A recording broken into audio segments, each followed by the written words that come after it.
Shalom shalom, Yesu ashimwe, ndabaramukije mwese igihugu cyose uherereyemo. Shalom shalom mu bugingo bwawe, shalom mu mutima wawe, shalom mu mubiri wawe, shalom aho ngaho waraye, igihugu cyose urimo ndakubwiye ngo hobe hobe shalom. Karibu dusenge, uri kumwe nanjye Mame Benezeri. Reka dusome ibyanditswe uyu munsi turi busengeremo. Dufite Abaheburayo igice cya 12 umurongo wa 14. Abaheburayo igice cya 12 umurongo wa 14 haravuga ngo mugire umwete wo kubana n'abantu bose amahoro n'uwo kwezwa, kuko utejejwe atazareba umwami Imana. Nashakaga hano handitse ngo mugire umwete wo kubana n'abantu bose amahoro. Uyu munsi kuri ya liste y'ibintu Mwuka Wera yazanye hasigaye 2: amahoro. Niyo dusengera uyu munsi, tuzasoza ejo ku cyumweru icyanyuma. Uyu munsi rero turasengera amahoro. Amahoro ni ikintu gikomeye cyane. Amahoro ni Imana iyatanga, nta wayaguha. Niyo mpamvu nk'uko Mwuka Wera yabizanye tugiye gusenga twinginga Imana kugira ngo itange amahoro. Hano bavuze ngo mugire umwete wo kubana n'abantu bose amahoro. Hari amahoro yo mu bantu, abantu mubane mu mahoro, abantu muri kumwe mube muri kumwe mu mahoro, aho muri habe hari amahoro. Amen. Twitoze kubana n'abandi mu mahoro. Haleluya haleluya.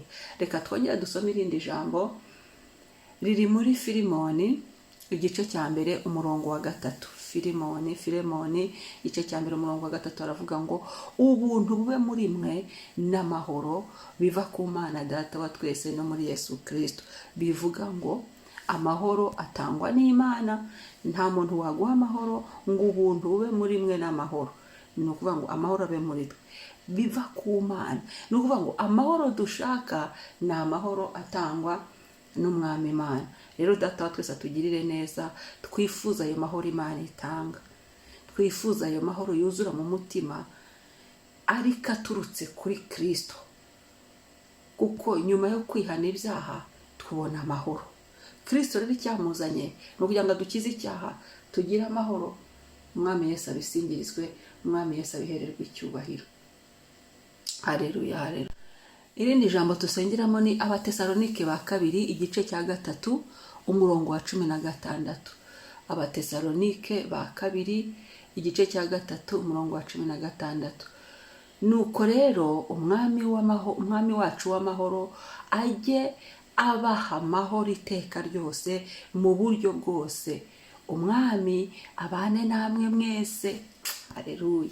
Nuko rero umwami wacu ni umwami Yesu Kristo, niwe mwami wacu kandi niwe mwami w'amahoro. Umwami wacu w'amahoro, Yesu ni umwami w'amahoro. Kwakira Yesu Kristo ni ukwakira amahoro yuzuye. Haleluya. Tugendana imitima ituje itaducira urubanza, kubera ko ibyaha tuba twabyihanye bigahanagurwa, tukuzura amahoro rero kuko twakiriye imbabazi z'Imana, kuko twababariwe tukumva amahoro. Ahandi umutima wagenda guducira urubanza twumva amahoro. Ayo ni amahoro yo mu mutima. Dukeneye amahoro yo mu mutima, dukeneye amahoro mu mibiri, dukeneye amahoro mu ngo, dukeneye amahoro mu miryango, dukeneye amahoro mu gihugu, igihugu urimo, igihugu ndimo, dukeneye amahoro ku isi, dukeneye amahoro mu butaka, amahoro mu kirere, amahoro aho twicaye, amahoro mwabo tubana, amahoro mu bana bacu, amahoro mu bagabo, amahoro mu bagore, amahoro mu bakuze, amahoro mu batoya. Amahoro. Kandi iyo amahoro ahari byose birashoboka, biremewe, kuko amahoro yaje ibyo abantu bafite barabisangira. Burya ikibuza abandi amahoro ni uko baba bashaka indamu, harimo n'ibyaha ndetse bikazana kubuzanya amahoro. Ariko amahoro nyayo natuma mbasha kubanira abandi mu mahoro, natuma mbasha kubaha abandi, natuma mbasha kubaha iby'abandi, natuma mbasha kugirana abandi umubano mwiza, ntabasagarira, ntabacyucyura, ntabarushya, ntabananiza, ntabagora, ntababeshyera. Muri rusange amahoro amahoro mu baturanyi, ukabanira abandi neza mu mahoro mu baturanyi. Abaturanyi mutugire umwete wo kubana n'abantu bose amahoro. Hano mu Tesalonike bavuze ngo nuko rero umwami wacu w'amahoro ajye abaha amahoro. Bwira Imana ngo mpa amahoro. Ushobora kubuguza amahoro, ubuza amahoro kubera ikintu kimwe mu buryo bumwe n'ubundi. Hari amahoro abura kubera ibyaha, hari amahoro abura kubera ibyo umuntu yaciyemo hakumva abuza amahoro, hari amahoro abura kubera ibyo umuntu yakoze akabura nyirabayazana, hari amahoro abura kubera ko umuntu yatsinzwe n'urubanza rwo mu mutima we. Aho ni ukwihana. Imana idutabare. Hari igihe Satani we mwanzi w'ibibi byose aza nawe kutubuza amahoro, ariko ndakumenyesha ngo amahoro mazima yuzuye Imana ijya idutabara tukayabona. Ndakumenyesha ko iki gitondo itangazo rihari ni uko ibyaha bibuza amahoro. Ibyaha bibuza amahoro. Icyaha kimura amahoro n'umutuzo mu muntu, ariko iyo twihanye tubona umutuzo n'amahoro yuzuye. Bibiliya iravuga ngo nta mahoro y'umunyabyaha, niko Imana ivuga. Iryo jambo riri muri Yesaya 57 umurongo wa 21. Haravuga ngo nta mahoro y'abanyabyaha, niko Imana ivuga. Kwihana ibyaha rero bituma tugira amahoro. Iyo utihanye ibyaha ibyaha ukabigendana, nta mahoro y'umunyabyaha. Turifuza amahoro, tugomba no kwihana. Aya mahoro Imana yavuze cyangwa se Umwuka Wera ashaka gushyira mu bantu, nuko n'abantu bemera kwihana, tugaca bugufi, tukakira Kristo akatwuzura, Kristo akaba muri twe, tugatanga amahoro natwe kandi tukagira amahoro, tugasaba imbabazi tukaruhuka, tukababarira tukaruhuka. Imana itugirire neza. Reka dusenge. Nagerageje gusobanura ahantu twifuza amahoro hose mu bihugu hose, nahavuze mu miryango ahantu hatandukanye. Nagerageje kuvuga ahantu amahoro ava ku Mana no ku mwami wacu Yesu Kristo. Imana iduhana umugisha. Reka dusenge. Uratura amahoro ahantu hose ushaka, uratura amahoro ahantu hose wifuza hose. Icyo ubona kikubangamiye cyakubujije amahoro, urakibwira Imana, urahereka Imana, uyibwire ngo Mana mpa amahoro hano. Ndakwibutsa ko ari mu gitondo tubanza tugashima Imana itubyukije amahoro, iduhaye guhumeka bakundwa, iduhaye ubuzima, tuyishimire. Niturangiza twihane, twiyuhagize amaraso ya Yesu Kristo, hanyuma dusaba Imana amahoro. Ubwire icyari kikuje. Niba ari icyaha, ubwire Mwuka Wera kigukize. Niba ari abantu, ubwire Mwuka Wera abahindure cyangwa se agira icyabikozeho kugira ngo ubone amahoro, akemure icyo kibazo gihari, hanyuma tugire amahoro. Umwami ashimwe.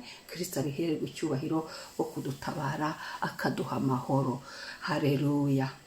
Amahoro, amahoro, amahoro ni meza bavandimwe, tuyakunde tuyishimire, kuko Imana idahwema kubitwibutsa. Amahoro, amahoro, amahoro ni meza bavandimwe, tuyakunde tuyishimire, kuko Imana idahwema kubitwibutsa.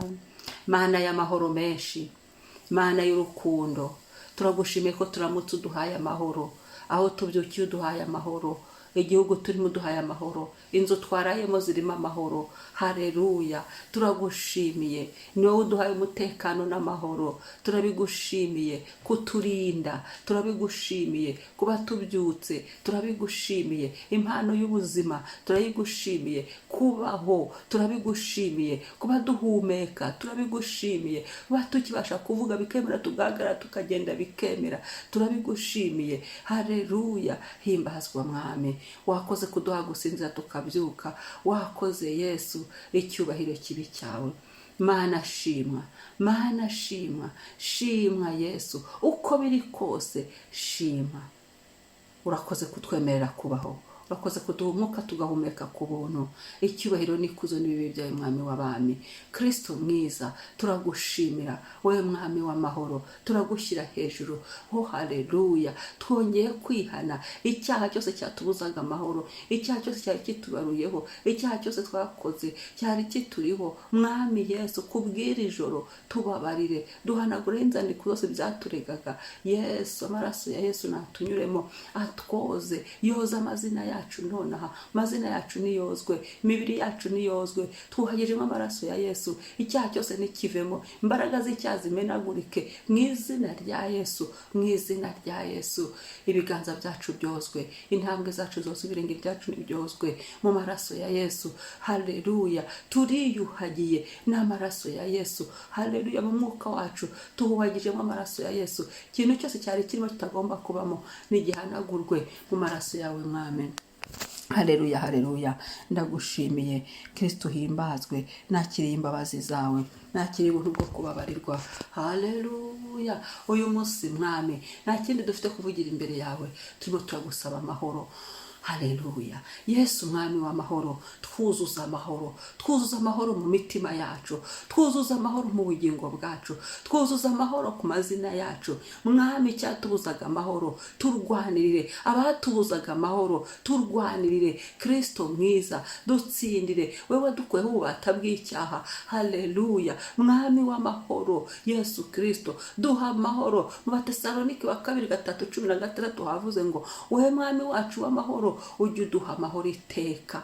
Turagusaba amahoro uyu munsi, aho turi bujye hose tugira amahoro, imiryango yacu nigira amahoro. Haleluya, duha amahoro mwami mu rubyaro, duha amahoro mwami mu miryango tuvukamo, duha amahoro mwami mu miryango twashatsemo, duha amahoro mwami mu bana bacu, duha amahoro mwami mu nzu zacu, duha amahoro Yesu ubutaka duhagazeho, duha amahoro Yesu mu bihugu turimo, duha amahoro Yesu mu buzi dukora, duha amahoro Yesu kemura intambara n'ibigeragezo, duha amahoro Yesu turuhuke, duha amahoro Yesu tugira umutuzo, duha amahoro mu mbabazi zawe tugira amahoro. Ndasenze mwami ngo abantu bihana ibyaha babona amahoro, abantu batinya ibyaha bagumana amahoro. Amahoro y'igorogota twuzure, amahoro y'igorogota tuyagendane, amahoro y'igorogota tuyabone. Haleluya, icyubahiro kibi cyawe. Isaha uyu munsi fatane n'amahoro, izina ryawe nirihimbazwe. Urakoze Yesu, amen.